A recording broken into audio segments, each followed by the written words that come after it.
I'm John Banther, and this is Classical Breakdown. From WETA Classical in Washington, we're your guide to classical music.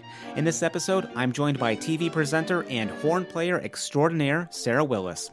Her recent international project, Mozart y Mambo, is one of the more interesting and inspiring collaborations I've seen in a long time. There is so much to enjoy in this episode, as Sarah guides us through all the details of the music, things we wouldn't know otherwise. How she had to go beyond her classical horn training, learning Cuban dances, a hidden motif, and so much more. Stay with us to the end as we hear the horn like you've never heard it before. Thank you so much, Sarah, for speaking with me. Some of our audience is familiar with your work, but for everyone else, how would you briefly describe yourself and what you do? Well, thank you very much for having me. It's really great to talk to you today. My name's Sarah Willis. I play the French horn in the Berlin Philharmonic Orchestra. And apart from that, I love communicating my passion for classical music to a wider audience. I love education work, but I also love crazy projects of mixing and matching certain types of music, which is how this project, Mozart y Mambo, came to life. And this Mozart y Mambo is a continuation of what you started actually a few years ago. This is the second album? That's right. Mozart y Mambo actually just started out as an album of things that I wanted to put out there, but it's become much more than that. It's now a big project. We raised money with the first album to help my Havana Lyceum Orchestra buy better instruments because the condition of their instruments in Cuba was really pretty poor, but they still play great. And we've just brought out a second album because we realized people actually really wanted to listen to what we were doing, which made us very happy. Well, it's all very exciting, and I think a lot of our audience might not be aware that Cuba has a particular love for Mozart, it seems, and even from reading your liner notes, it sounds like he would have been a great Cuban musician, too. We totally agree with that. Now, I went to Cuba back in 2017 for the first time because I'd fallen in love with Cuban music. I mean, who didn't after the Buena Vista Social Club? And I learned to dance salsa here in Berlin. I mean, classical musicians are renowned for not being the best dancers, but I discovered salsa and that was really my thing. So I went to Cuba. And the horn grapevine is quite active. And even the horn players in Cuba had heard that I was coming. So they asked me to do a master class. So apart from dancing salsa, I turned up and heard a concert of the Havana Lyceum Orchestra, and I was literally blown away at the way they were playing Mozart, because who would expect that there would be such fine classical musicians in Cuba? We all know about the popular music, the Cuban music, but classical music and Mozart, that was really not what I expected. And we started talking, and as a horn player, I've always wanted to record the Mozart horn concertos.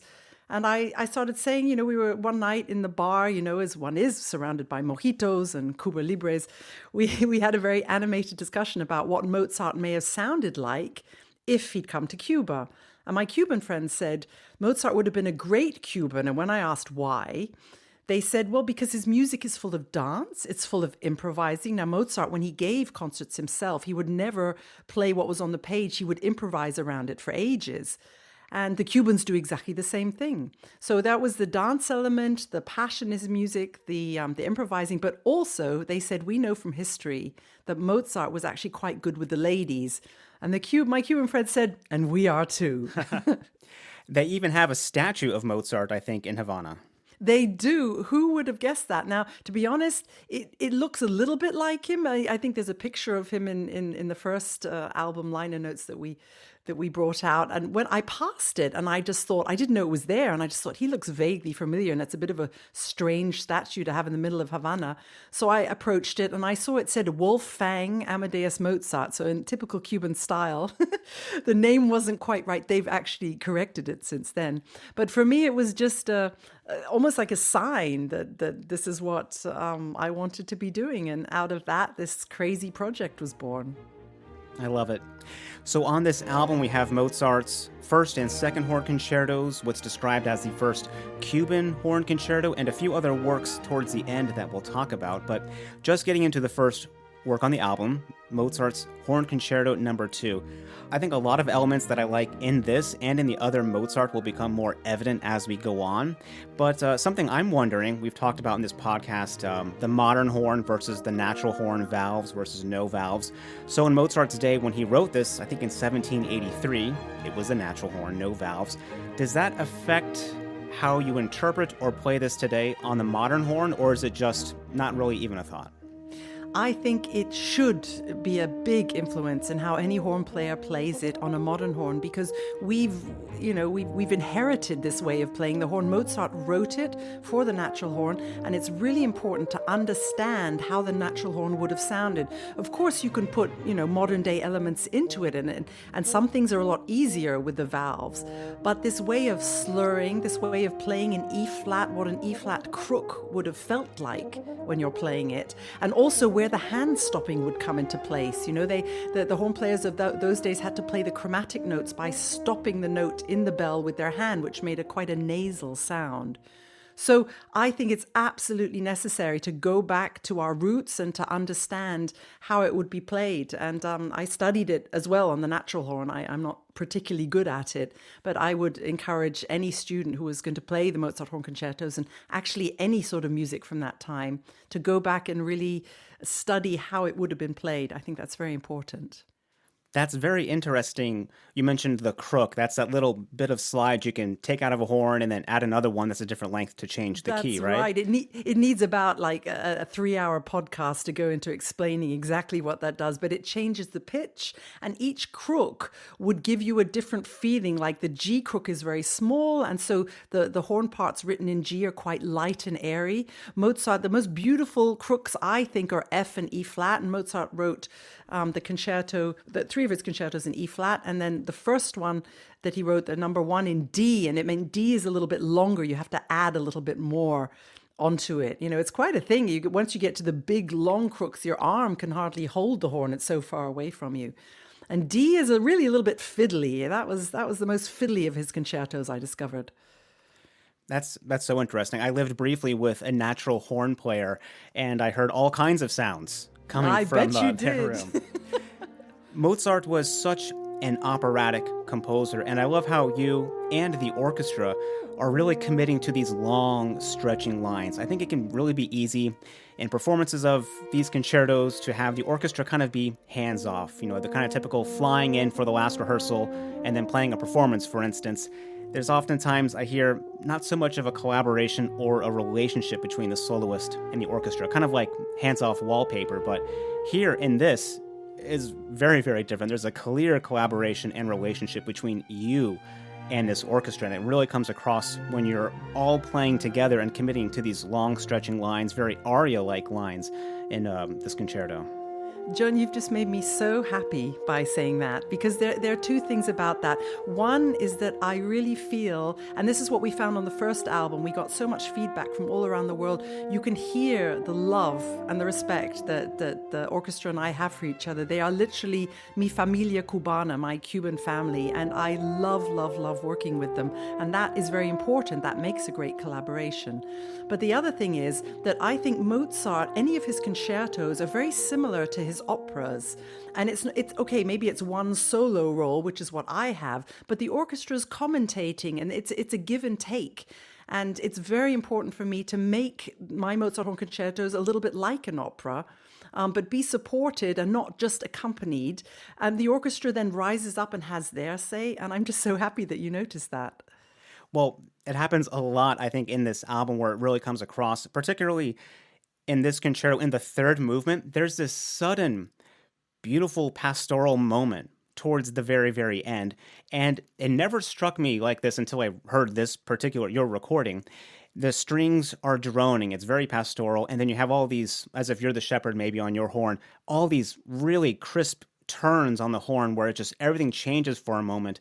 And it's so supported. Sometimes it feels like that's kind of just loses all the energy and it falls back before we get to this kind of rounded out end. But really, it's there quite I know intensely. which bit. I know it's dun Yes. dun dun dun dun dun. That's the bit you mean, and the orchestra is really droning on the bottom there. The thing about this orchestra, the Havana Lyceum Orchestra, they play with all their hearts. You know, they are poor musicians in Cuba. Really, it's a hard life, especially right now, especially after the pandemic, where there was no music, live music in Cuba, and if you take live music away from Cubans, you're like removing their DNA.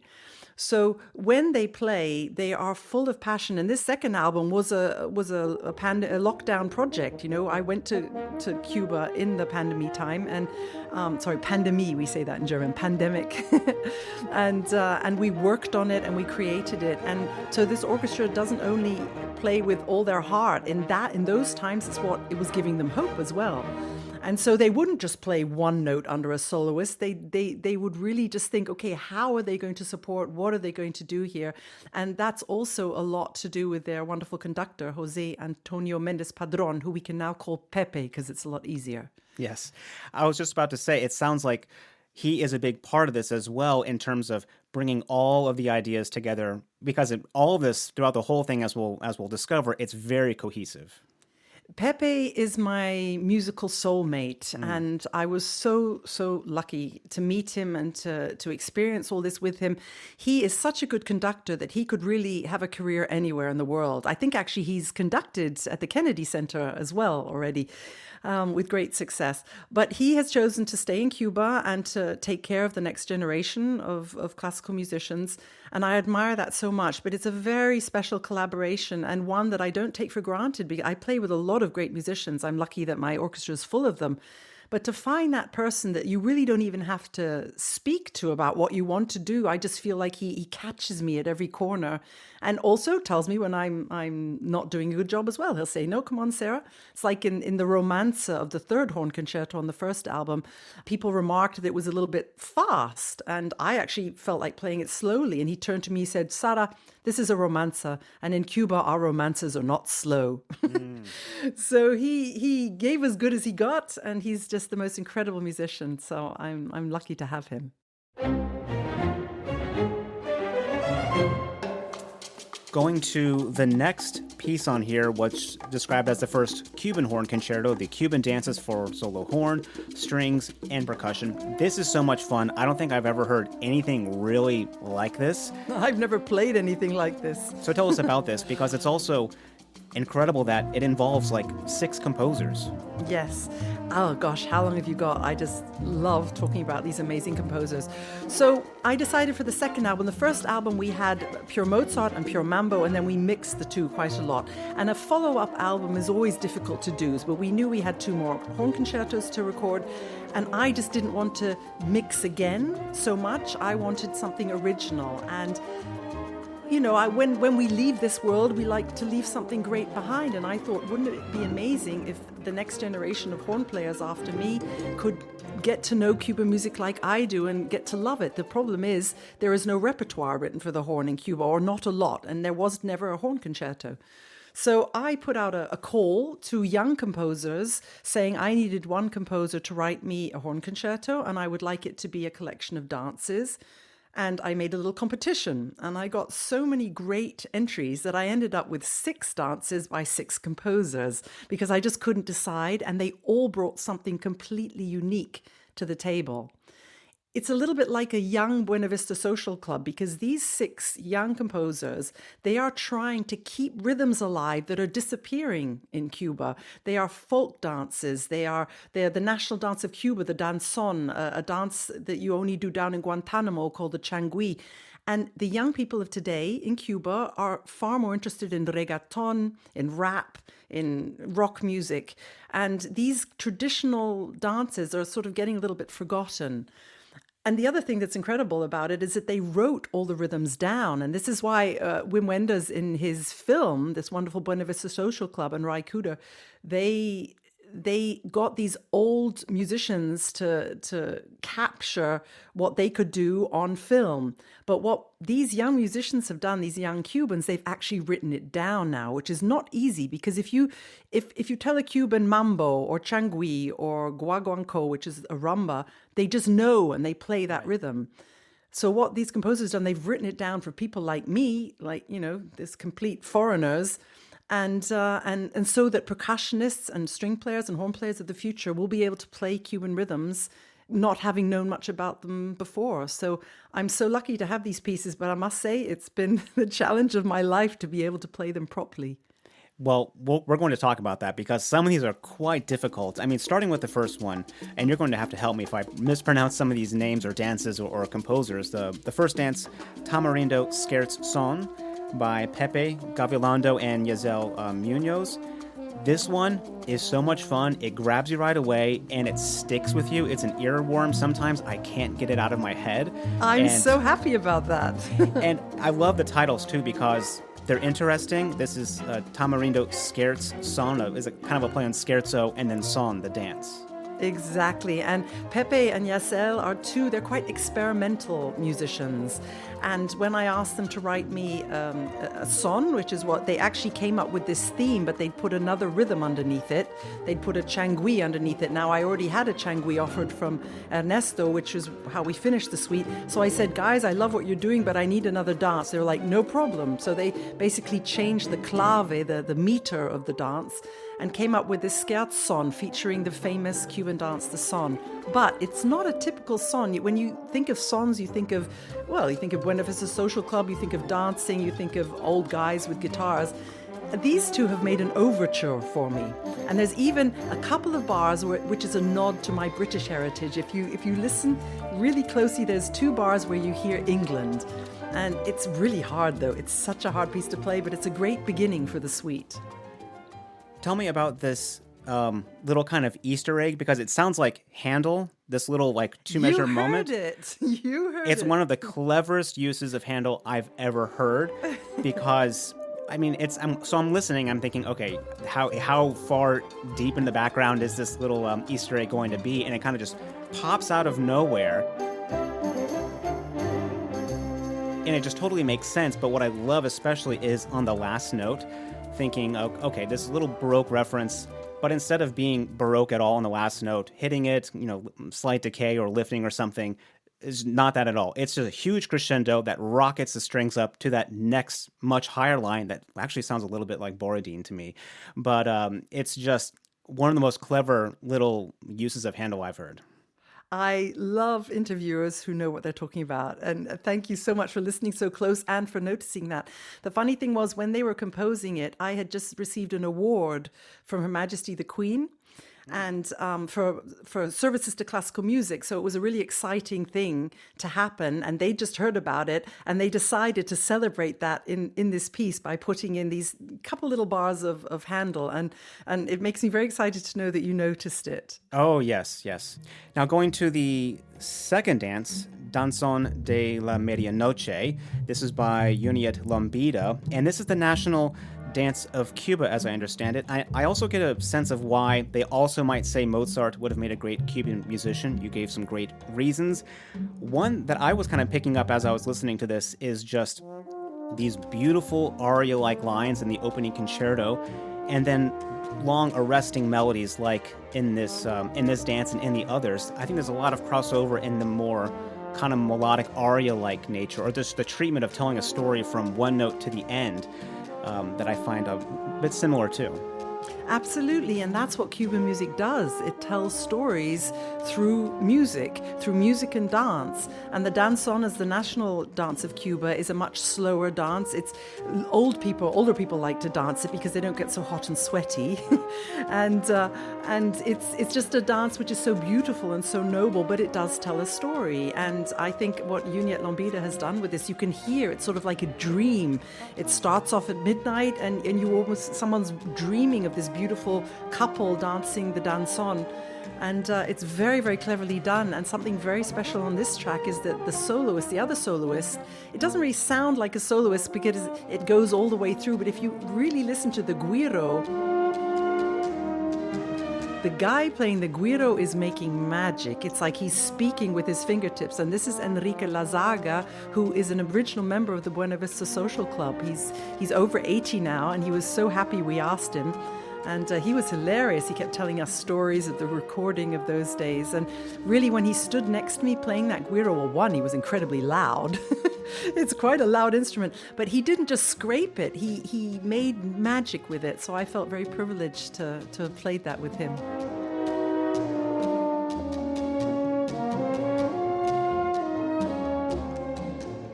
And it also is perfect with something you've said a lot about Mozart y Mambo, is if you can't dance it, you can't play it. Exactly. That was a problem that I actually was having when I was preparing this music. You know, finally, I helped the composers compose it. I mean, they came up with the ideas, but I kept suggesting they'd never written for horn at all. I mean, none of them. So I would say, "God, that's a little difficult. That's a little easy. Can you do that here?" So we had a lot of, cross continent WhatsApps going on. But when I got the music and started to practice it, I realized my classical tongue, I'm seeing this music and I'm going ta, ta, ta, ta, ta, but it doesn't work at all. So I learned how to sing it. I listened to a lot of danson. I listened to all of them. And then I was with Juniet Lombida, who's an amazing saxophone player himself. He was in Berlin, and I said, "Hey, can you come and listen to me play these things?" And he met me at the Philharmonie, which is where we play our hall for the Berlin Philharmonic. One rainy Sunday afternoon, he came into the room, and I started playing, and he was like, "Chica, put that horn down." And we danced all these numbers, and I felt like a total idiot because I was so bad. But he said, if you can't dance it, you can't play it. And he was absolutely right. You need to understand these rhythms and where the clave, where the beat goes, to get that right and to get my classical tongue away from this sort of Mozart articulation. So it's been quite an adventure to learn these 6 dances, not only on the horn, but learn to sing them, learn the history of them, but also learn how to dance them. And the danson was the easiest of them all. It was the easiest. It got much harder after that. What were some of the other challenges, if there were any, in getting this together? Because it does sound like a pretty involved project just to get it off the ground. Involved is an understatement. It almost killed me. It's been the project of my life, but it's been really hard to organize. First of all, the logistics of getting my recording team from Berlin over to Havana with equipment permissions and flights and COVID tests and all the rest. That's already a huge thing. And then getting them all past customs with, expensive microphones and things, it's not easy. Then the recording conditions themselves. We recorded in a church called San Felipe Neri, which is in the middle of Old Havana. And as you probably know, and all your listeners, Havana is not known for being a quiet, peaceful city, which is a good thing. Everyone talks loud, everyone dances loud, everyone sells things loudly, the animals are loud. So we had to start our recording. It's not a studio, it's a church. So we had to start our recordings at about 10 p.m. when things started getting quiet. But still, you'd get a bread seller or an ice cream seller, que rico helado, with the most incredibly loud voice right in the middle of my best take. But that wasn't all. We had animals.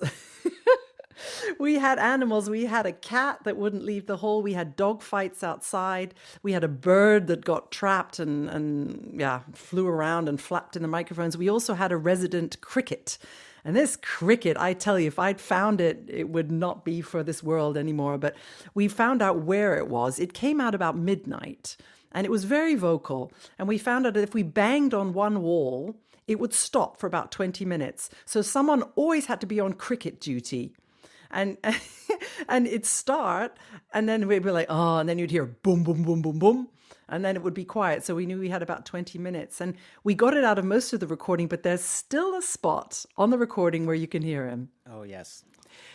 Very difficult. Sounds like, as you said, it almost took your own life trying to get this thing out. The third dance, Guanguanco Sencillo, if I'm saying that right, by Wilma Albacall. This one, for me, it's kind of a sleeper favorite. It's not that it grows on you, but the opening canto, this opening call that you have on the horn, and you already brought up some animals, and I was going to say this opening canto from you is a solo, but I don't want to lie because it really is a duet with that cricket that you can hear in the back. Oh, yes. You heard it. That was exactly where we couldn't shut him up. And usually stuff like that also drives me crazy, but here, not at all, because in my imagination, my overactive imagination, I'm thinking, okay, so you have this beautiful calling out all of you're dumping all of your emotions out on stage. And I imagine this cricket is just there nearby as everyone is silent as, it can be. It's a recording session, and this cricket's wondering, why is no one responding?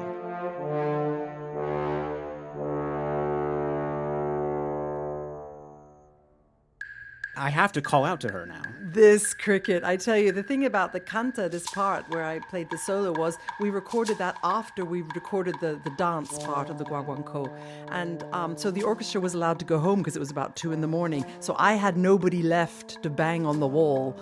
So I only had the recording team in their recording studio, which was actually one of the dressing rooms.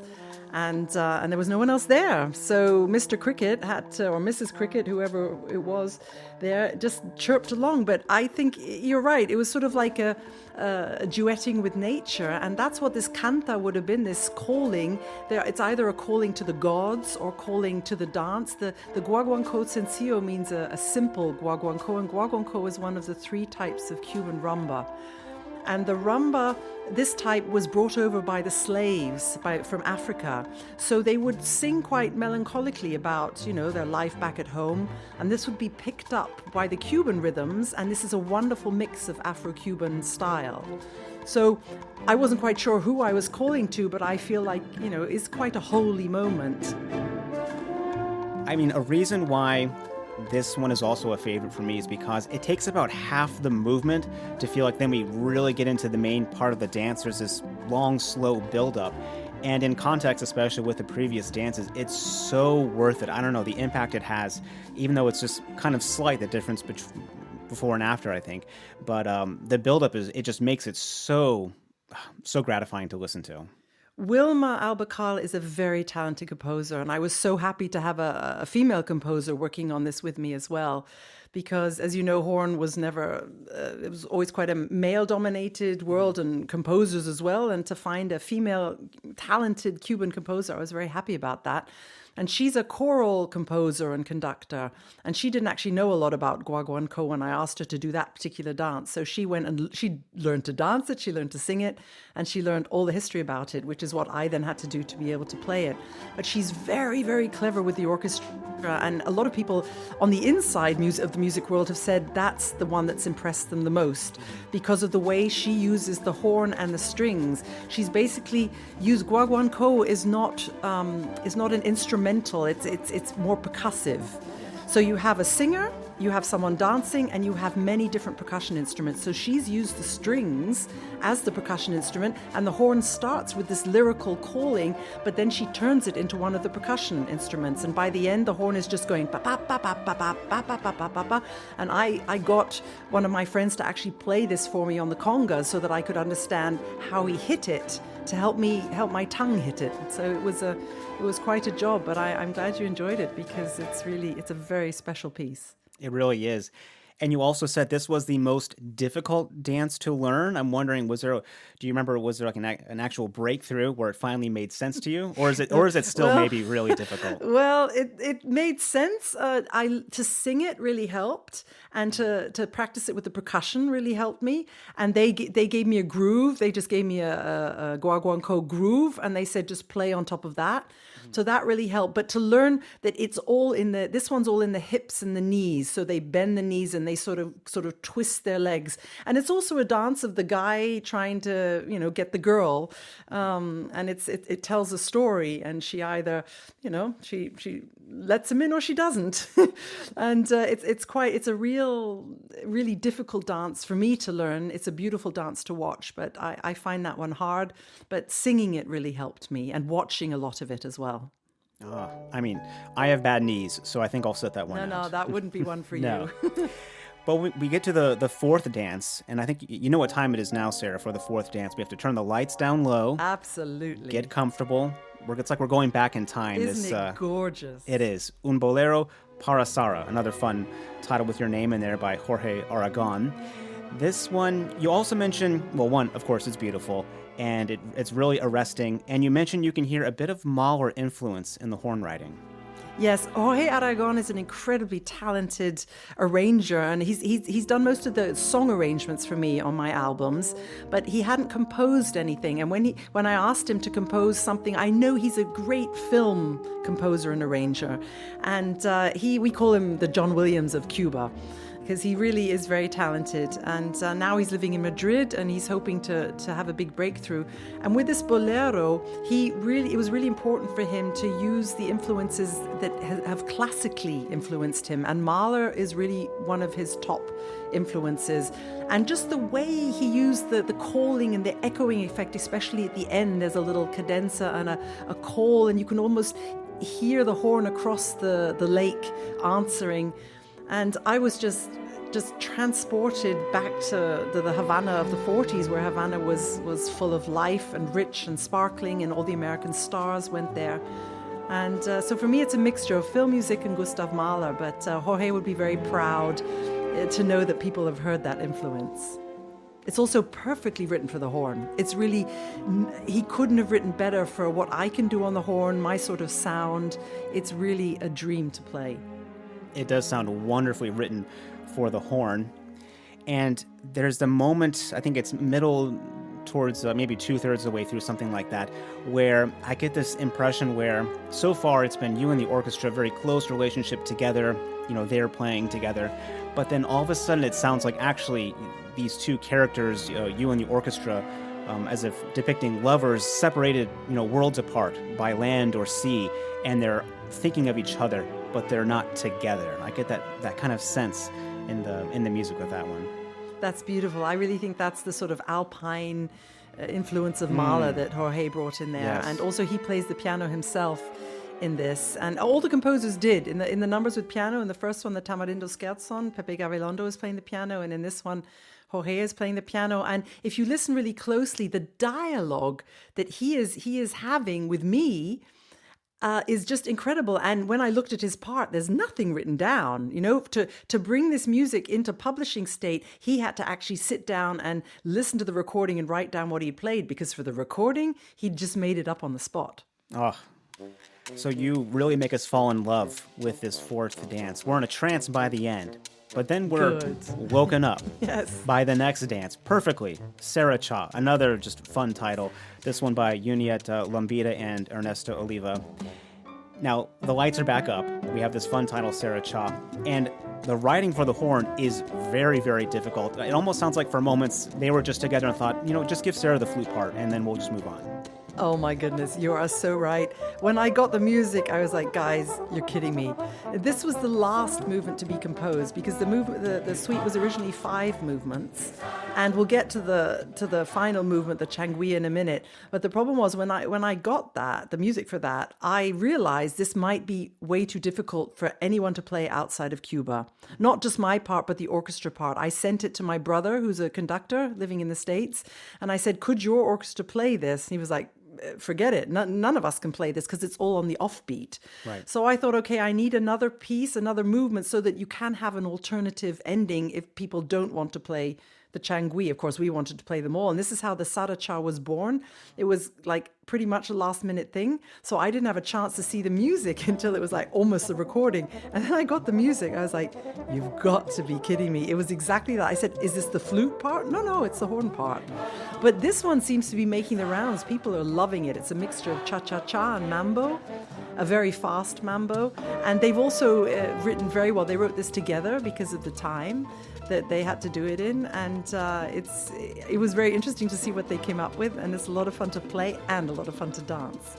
And there's singing in this one too. Is that you and the orchestra singing the chorus part?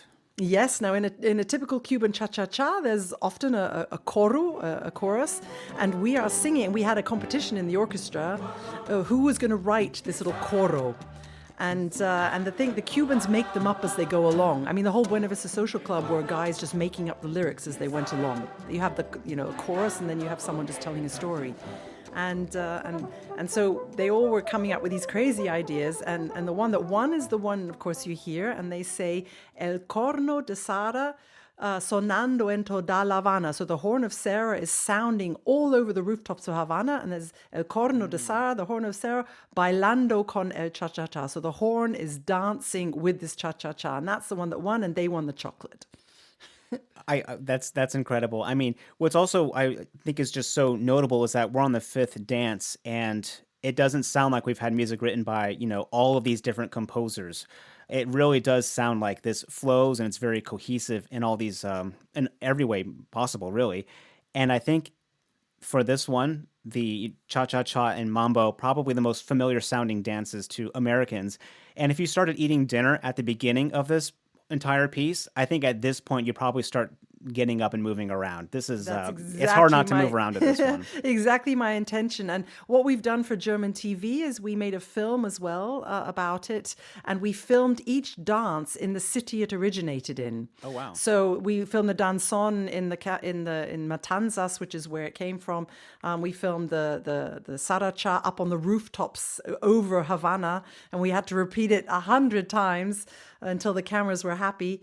But we learned a lot about dancing it as well, because they were just like, well, play it, but also then there were some takes where we just had to dance to it. And trying to keep up with the Cubans was a good challenge.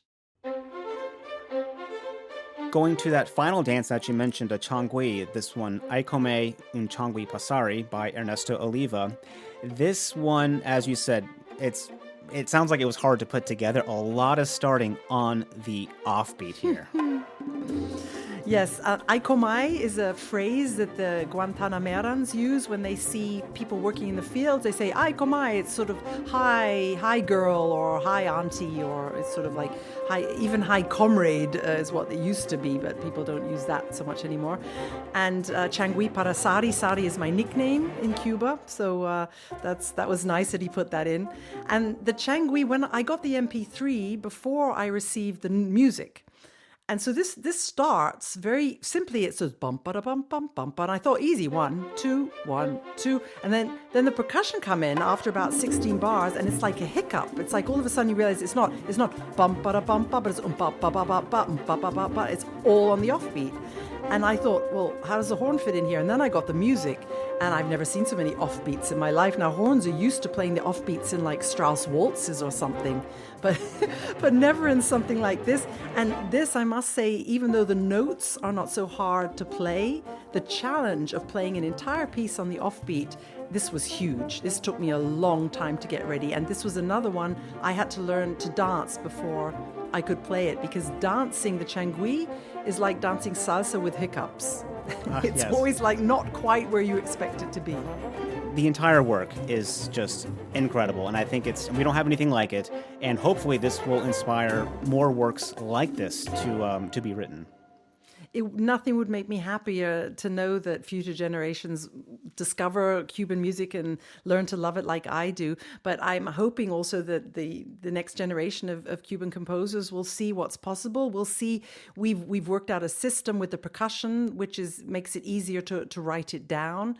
So it's been a whole education project as well. And so I really hope that would be wonderful to have more pieces, not only for French horn, for any instrument, which combine this classical training that we've had, but in a way of writing it down so that it sounds like something authentic. And we'll have much more on Mozart y Mambo right after this. And the best part is, the album's not over. We still have several more works here, like the next horn concerto, the Horn Concerto No. 1 by Mozart, which I think he wrote in his last year, 1791. I love how the Cuban dances lead into this, because this concerto, it's not long, it's less than 10 minutes, it's 2 movements, but you get a completely different perspective when you listen to it after listening to everything else in full. And I think it's also an example of, again, where this album also shines, because you hear it so differently. It sounds like if you can't dance it, you can't play it, wasn't just for the Cuban aspect of all this, but it also seems like it fits right in with Mozart too. I absolutely agree, because Mozart has this dance element in his music, and it's really noticeable in the horn concertos, especially in the last movements. And I mean, we put number 1 there because there was nowhere else to put it, really. But it's nice that it's there because, I play in the Berlin Philharmonic. That's my job. And I'm doing all this because I'm a horn player. I'm a classically trained horn player. So it's very important to me to go back to my roots. It's great to learn new stuff, but I have to go back to my roots and say, look, this is what I do. And to have an accompaniment or a partner in my Mozart, like the Havana Lyceum Orchestra, that gave it that very special dance element. And I think it fits in there well. I mean, I hope it did. It's the only place we could put it. It absolutely fits well. And then we have two works right after the Mozart, which, I mean, it feels like it's tying the whole album together. We're starting to wind down here, starting with the song Veinte Años by Maria Teresa Vera, arranged by Jorge Aragon. This is with Carlos Colunga singing, and there's almost not much to say. This speaks for itself. It's beautiful. I imagine it almost probably felt like a lesson for you, being there and hearing Carlos sing. ¿Qué te importa que te ame? Carlos is also from the Buena Vista Social Club. He was quite young when that came out. He was a backing singer, but he sat in on all the sessions with Ibrahim Ferrer, and he has such a fantastic Cuban voice. When I said, who should we get to sing? And I'd like someone from Buena Vista, they said, well, you haven't got a lot to choose from. There are not many left. And then Carlos was recommended because he also sings perfectly in tune. Now, singing in tune is not necessarily something that people do that much because it's nice to pull tunes around. But if you're going to play it with a classical orchestra and a classical horn player, you have to sing also in tune. And Carlos turned up. We'd rehearsed it, and it's a beautiful arrangement by Jorge Aragon. And Carlos turned up, and he's a tenor, so he wasn't going to sing it very often. And as you heard on the recording, it's quite high with really an amazing note at the end. So he said, let's run it once and then record it. We ran it, but we kept the microphones going, of course, and we were in tears afterwards. We were literally in tears. There was a silence after, and I think we've used a lot of that first take because there was a silence. It was so beautiful. His voice is so beautiful, and the words are so incredibly sad. It just was one of those goosebump moments you'll never forget. And yes, I learned a lot about how to play this sort of bolero song. It's not easy. It really is not easy following an act like that.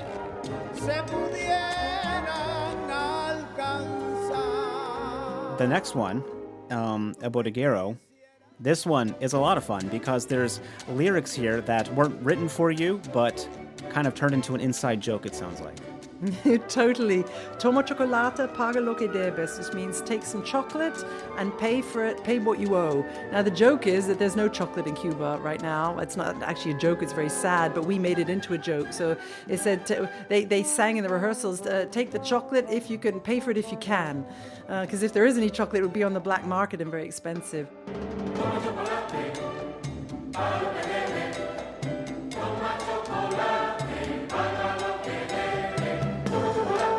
So that was our coro that we sang there. We did this one purely out of selfish reasons because I love the song so much. It's one of the most famous songs to come out of Cuba. I love it, and I just wanted to play it on the horn.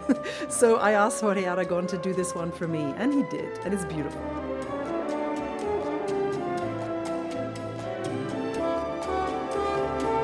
It works, it's beautiful. And you said you brought lots of chocolate over as well during this time. Was there a particular popular favorite for them? They love M&Ms, they love Toblerone, they love Nutella. Do you have Nutella in America? Oh, of course. They love Nutella. And things are really tough in Cuba right now, especially after the pandemic. And the only way you can get yummy things like that is on the black market. And so I brought 6 suitcases when I came with me, and most of them were full of treats for the orchestra during the recording. It's really, really difficult times right now. It sounds like it, and it's wonderful you were able to do that. These are 2 beautiful things to end the album with. In fact, it sounds like to me the album could end right here. We'd all be happy. You know, it could have, but I wanted just a little nod to the first album. Mm-hmm. And I thought that the audience, if they've listened that far, they deserve a little encore, which is how our final piece. It's a tiny little thing. It's 3 minutes long.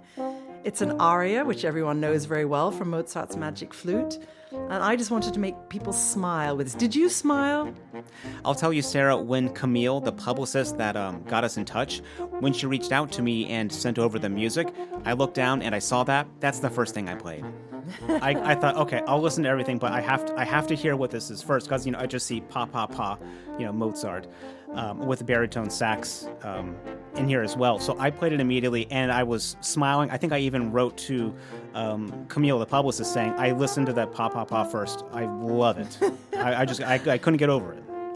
No, it's very special. And I was talking to Pepe, the conductor, about what piece we could do a mix of, because we did so many mixes in the first album. I just wanted a tiny little encore just to say, look, that Mozart might have done this. And he was the one that came up with the Papageno aria from the Magic Flute from the second act. And then I thought, okay, if I'm going to be Papageno, of course, who do I want to be my Papageno? What's going to make them laugh? And Juniet Lombida is the most talented saxophone player. And I just thought, but normal saxophone isn't enough. He has to be a big, full-blooded baritone saxophone. And those are the first notes you hear from Papageno, and everyone I know has just burst out laughing. Oh, it's great. I mean, I also love, this is going back to your last album, because everything is in the so far is with the Havana Lyceum Orchestra. This has a separate name to it, the ensemble. Sarabanda? Yes, yet Sarah again, sorry. Sarabanda is my salsa band, and that's formed out of purely selfish reasons, because the salsa band plays differently to an orchestra. They have a rhythm section. These three players are incredible, and they have this drive that a classical orchestra doesn't have. Even in Cuba, the percussion have to adapt to what the strings are playing, or maybe play a bit later because the winds are breathing. But my salsa band is a 7-piece ensemble with piano, 3 percussion, bass, saxophone, and horn. And the boss of that is Juniet. He's the absolute boss of the band. I'm just the backing singer. And we did a very nice recording for the first album, and I really wanted them to be on the second album as well. And they had a lot of fun recording this, because most of them hadn't heard the Magic Flute at all yet, and they were like, "Oh, this is nice. Who wrote this? Mozart. Oh, nice." And it's turned into a bit of a contra dance. And yeah, it does what Mozart intended. It starts peacefully and gets faster and finishes in a flourish. But the arranger is a Cuban, Edgar Olivero, and he lives in Spain now. But he's just so genius with what he does. I said, listen, what about this aria? He's like, no problem. 2 days later, the pa pa pa appeared. It's so wonderful. It reminds me of, like, back in the day, you had a CD, you're growing up, you just put in the CD player and you let it play, and then you just kind of forget about it, but it's still playing, and then there's that hidden track. Exactly. After 4 minutes of silence, that's what, this is the reward for us. I was thinking of doing that. It's funny you said that. I was thinking of doing that, but then I thought, actually, these days, nobody really listens to a CD that much anymore. And if you do a bonus track on a CD, it would come out in the streaming platforms with all that silence before it. So we decided not to do that. But that's the intention. It's supposed to be just a little encore, a little nudge in the ribs to say, here's the band, this is what we have to say, we love Mozart, and this is what he might have done if he'd recorded the Magic Flute in Havana. And if you asked me a couple weeks ago how many different clever names and words you can come up with in music using the name Sarah, I probably would have said, probably about none, right? None. Yeah, but Sarabanda. That's perfect. I mean, come on, that was the obvious one. And what I like about playing with the salsa band is, I mean, they take no prisoners. They just go, and I have to play in a completely different way with them and with the saxophone than I do when we perform it. I play sideways so that my bell is pointing out at the audience, and I have to play completely on the beat, if not before the beat, which is very unusual for a horn player. And it's really completely selfish reasons, but it's so much fun to play with them, and it's just a different color. And I'm hoping we're going to make loads of pieces for the Sarabanda. But they had never done things like dynamics before. In their salsa band, if salsa bands start loud and finish louder, and they start at one tempo, and either they finish at the same tempo or they go faster. So to get them to do like echoes and something's piano and accompany was also something new for them, and they had a lot of fun doing it. Now, the Pa we recorded at 3 a.m. because we'd had a thunderstorm before, and the church flooded, and one of the percussionists couldn't get there because he was on a motorbike, so we just sort of hung around and we had a jam session. So by the time he got there, everyone was pretty tired, but it turned out all right. It turned out all right for sure. Is there anything else you want listeners to know about you or this album? We have a fund to buy musicians' instruments. I didn't really go into that. But if people want to help support us, then all this project is to support my Cuban musicians. And no one's making any money out of it at all. We're just being able to buy new instruments for them, and with sheet music, and also helping some of them study abroad. So it's turned into this big project. And if anyone's interested in helping us out, we'd be more than grateful. And we'll put more information on the show notes page at classicalbreakdown.org, including where to listen. Well, thank you so much, Sarah, for joining me and talking all about Mozart y Mambo. Thank you for having me, and thank you for listening to it, and thank you for loving it, because I can really tell it with your questions and how you've listened to it that it's made you happy as well. So mission accomplished. That makes me very proud. And what an album, and one with melodies that you'll be humming or singing for days, if not weeks. Thank you for listening to Classical Breakdown, your guide to classical music. If you have any episode ideas or questions, please send me an email at classicalbreakdown@weta.org. And if you enjoyed this episode, leave a review in your podcast app. I'm John Banther. Thanks for listening to Classical Breakdown from WETA Classical.